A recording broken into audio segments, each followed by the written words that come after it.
Hai teman, selamat datang di channel Sekate New. Jangan lupa pada teman-teman untuk like, komen, dan subscribe supaya tidak ketinggalan update dari channel ini. Mimin ucapkan terima kasih. Selamat menyaksikan. Terpaksa menikahi Pak Ustadz season 3 bab 90. Sarah keluar dari dalam rumah dan memeluk Safa yang kini tubuhnya merosot karena tidak mampu. Kakinya sangat lemas, tidak mampu menopang tubuh. "Tante, Mas Aska bohong. Mas Aska bohong. Dia cuma bercanda, Tante." Safa terus bergumam dengan derayan air mata. Suara lirih. Tubuhnya tidak sanggup untuk berdiri. Dunianya seperti hancur lebur. Untuk pertama kalinya ia kehilangan orang yang dicintainya. Kehilangannya untuk selama-lamanya. Sebelum ini Safa sudah diberitahu suaminya meninggal, tapi wanita itu langsung tidak sadarkan diri. Dan saat terbangun dari pingsannya, Safa seolah tidak ingat jika suaminya sudah berpulang. Karena terlalu syok, sepertinya Safa melupakan sesuatu yang membuatnya pingsan. "Ikhlaskan, Nak. Jangan seperti ini," bisik Sarah. Ia tahu betapa hancurnya hati Safa. Wanita itu tidak menangis dan berteriak, tapi sekarang duduk, bersimpuh tak berdaya dengan derayan air mata dan tak bersuara. Apa yang dirasakan benar-benar membuatnya hancur. Aska meninggal saat dokter melakukan penanganan padanya. Bagian kepalanya terluka parah, namun bagian tubuh lainnya hanya luka-luka saja. Apa yang dialami memang murni kecelakaan, bukan karena kesengajaan. Apa yang terjadi memang tidak bisa diprediksi. Safa bahkan masih bisa merasakan pelukan hangat suaminya tadi pagi. Suara lelaki itu seperti masih terngiang di telinganya. Keluarga Syafiq sudah diberitahu dan mereka sedang dalam perjalanan menggunakan penerbangan pertama. "Mau masuk, Nak? Aku mau di sini," Safa menjawab dengan suara pelan. Ia ingin memandikan suaminya untuk yang terakhir kalinya. Hatinya memang hancur, tapi Safa jelas harus kuat demi anak-anaknya. Ia sosok wanita tegar dan bisa menghadapi semua ini. Mungkin sekarang belum bisa, namun seiring berjalannya waktu, semuanya akan membaik. Semuanya akan berpulang, hanya menunggu waktu saja. Tidak ada yang tahu kapan akan kembali menghadap Sang Pencipta. Itu kenapa harus mempersiapkan diri. Maut tidak akan melihat dari usia tua atau muda, dari orang sakit atau sehat. Persiapkan diri, berubahlah menjadi lebih baik. Jika tidak sekarang, kapan lagi? Malaikat maut tidak bisa dilobi untuk datang kembali setelah orang itu siap. Hanya air mata yang bicara. Safa sama sekali tidak bersuara. Sorot matanya jelas memancarkan luka yang mendalam. Tidak hanya Safa, tapi orang tua Aska juga sangat kehilangan anak kebanggaan mereka. Tidak ada yang bisa menggambarkan bagaimana sakitnya saat orang tua kehilangan sosok anaknya. Anak yang mereka jaga bahkan saat masih dalam kandungan hingga beranjak dewasa. Pertumbuhan mereka saksikan sendiri, dan saat berpulang pun mata mereka melihat tubuh putra mereka terbaring kaku dengan tubuh dingin. "Ayo, Nak, kita pulang. Anak-anak kamu pasti nunggu maminya." Jika bukan karena anak-anaknya, mungkin Safa akan tetap berdiam di tempat itu. Rasanya berat untuk meninggalkan suaminya yang kini sudah beristirahat dengan tenang. Orang tua Aska memang sepakat untuk anaknya dikebumikan secepatnya. Jika dibawa ke tanah air, prosesnya jelas lama. Dan orang yang sudah berpulang harus segera dikebumikan.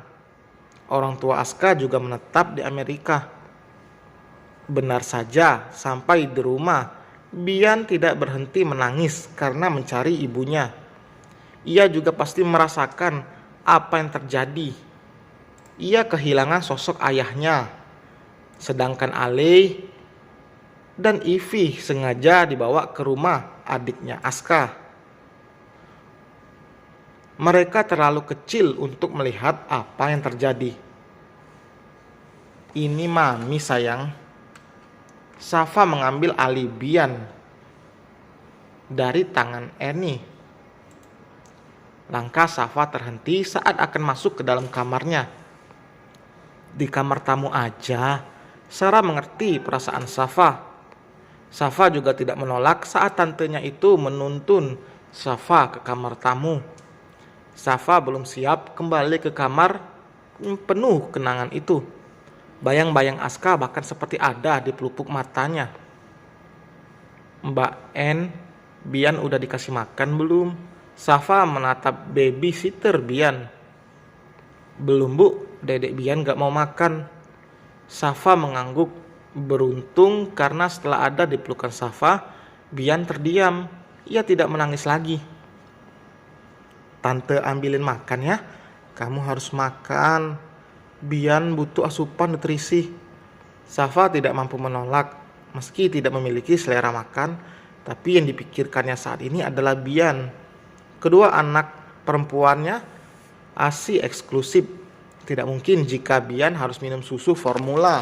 Padahal ibunya jelas-jelas sehat dan bisa memberikannya. 1 pekan setelah kepergian Aska, Safa masih tidak percaya. Namun itulah faktanya. Kehilangan yang menyakitkan itu saat tidak bisa lagi melihat orang tercinta untuk selamanya. Hanya bisa mengingat dan merasakan kenangan tanpa kehadirannya. Hanya bisa ikhlas untuk membuat hati lebih lapang setelah kehilangan. Menangisi jelas tidak ada gunanya. Orang yang sudah berpulang hanya butuh doa dari orang-orang tercinta yang ditinggalkannya. Mi, boleh aku ikut pulang?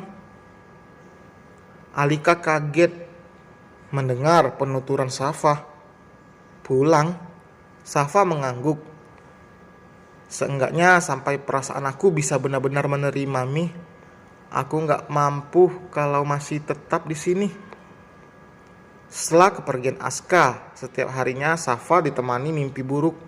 Ia tidak bisa tidur dengan nyenyak karena itu.